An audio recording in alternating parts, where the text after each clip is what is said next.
Hello সবাইকে, চলে এসেছি একটা নতুন ব্লগ নিয়ে। এটা হচ্ছে একদম সকাল থেকে আমি বেবিকে শাওয়ার নেওয়া থেকে সারাদিন কী করলাম এটাই তোমাদের সাথে শেয়ার করব। আর এই দিন ছিল হচ্ছে পহেলা বৈশাখ। এইবার দেখলাম মনে হয় আমি অন্য বারও দেখিনি, এত এত মানুষ পহেলা বৈশাখ পালন করছে। যাই হোক, আমরা কিছুই করিনি। এই তো ঘুম থেকে উঠে নাস্তা করে নিয়েছিলাম, মাঝে মাঝে নুডলস খেতে মন চায়, মাঝে মাঝে রুটি খাই। পায়ে হচ্ছে আমি জনসনের যে অয়েলটা আছে ওইটাই বেবি অয়েল, ওইটা ইউজ করি। আর শরীরে ফেসে হচ্ছে আমি ওই পাউডার আর লোশন যেটা ওইটা দিই করমোর। তো এটা এখানে হচ্ছে একটু কোল্ড কফি খেয়ে নিয়েছিলাম।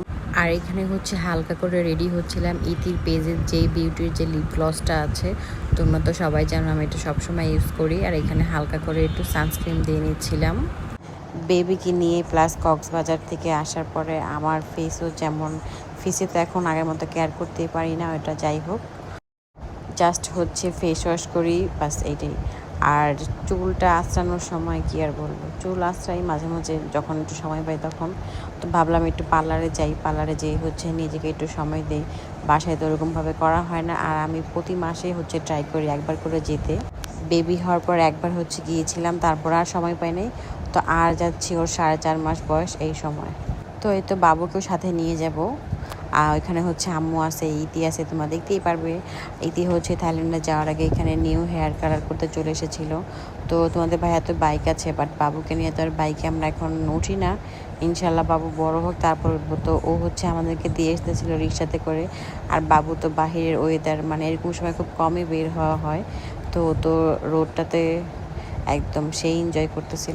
তো আমি একটু দেরি করে আসি, এসে দেখি এর মধ্যে ইতি হচ্ছে হেয়ার প্যাকটা অ্যাপ্লাই করা হয়ে গিয়েছে। একটু পরে হচ্ছে এটা ওয়াশ করা হবে, এই আর কি। হেয়ার কালারটা হচ্ছে ওয়াশ করবে, যে বাবুকে হচ্ছে নিয়েছিল, যে বাবুকে অনেক মিস করবে যাওয়ার আগে, এটা বলতেছিল। আর আসলে আমার কাছে হচ্ছে অনেক ব্লগই আছে, বাট ভিডিও করে রাখি টুকিটাকি, বাট ব্লগগুলো হচ্ছে এডিট করাটাই মেন প্রবলেম, ওইটাই করা হয় না। ট্রাই করবো এখন থেকে। তো এই পার্লারটা হচ্ছে আমাদের মিরপুরেই, মানে অনেস্টলি বলতে গেলে আমার এখানে অনেক ভালো লাগছে। আমি ভেবেছি নেক্সটে এখানেই যাব, কারণ মিরপুরে আমাদের 1 নম্বরের মধ্যে হচ্ছে এই পার্লারটা। আর ওনাদের সার্ভিস আমার কাছে খুবই খুবই ভালো লেগেছে। আমি এখানে হচ্ছে হেয়ার স্পা করেছিলাম আর হচ্ছে ফেসিয়ালটাও খুব ভালো ছিল। আমার তো হচ্ছে অনেক অয়েলি স্কিন, তারপর আমার হচ্ছে ফেসে অনেক পিম্পল ছিল, দাগ ছিল, ওটার জন্য খুব ভালো হয়েছে, ফেসটা গ্লোই হয়ে গেছে। আর এখানে হচ্ছে হেয়ারটা ওয়াশ করে তারপরে হচ্ছে হেয়ার মাস্ক লাগিয়ে নিয়েছিল। এর মধ্যে একটু ঘুরতেছিলাম, পরে দেখলাম ইতিকে হচ্ছে এখানে পেডিকিউর করতেছিল।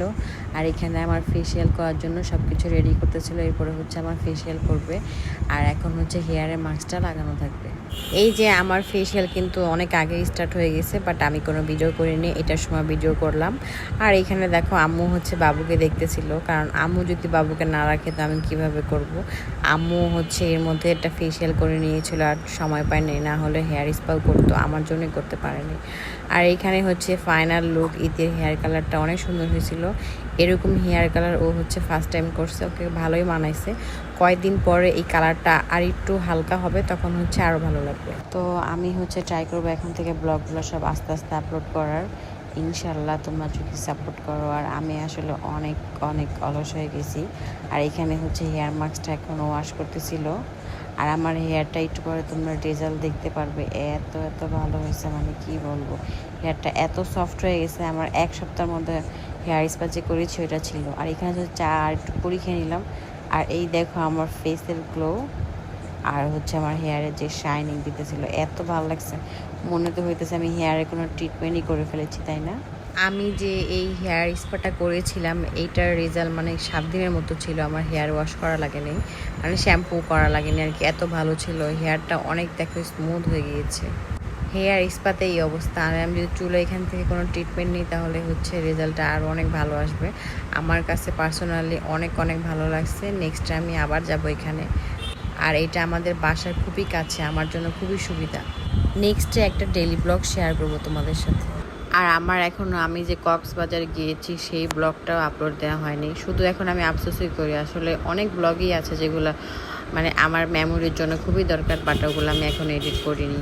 তো মিট বক্স খাবো, তাই মিট বক্স এনে রেখেছিল, তো ওইটাই হচ্ছে খাচ্ছিলাম। তোমাদের ভাইয়া নিয়ে এসেছিলো আমার জন্য, তোমাদের ভাইয়ার বড় ভাইয়ের ছেলে আর কি। দেখো কি দুষ্টামি করতেছে, এই যে লাগতেছে, তোমাদের ভাইয়াও কম না। যাই হোক, তো আজকে ব্লগটা এতটুকু ছিল। বাবু যে ঘুমিয়ে গিয়েছে, এখন হচ্ছে টিভি দেখতেছিলাম। আর ওই দিন 16 ডিসেম্বরে এত এত গরম ছিল, মানে কি বলবো, আমার সব রুমের জানলাগুলো খুলে দিয়েছিলাম।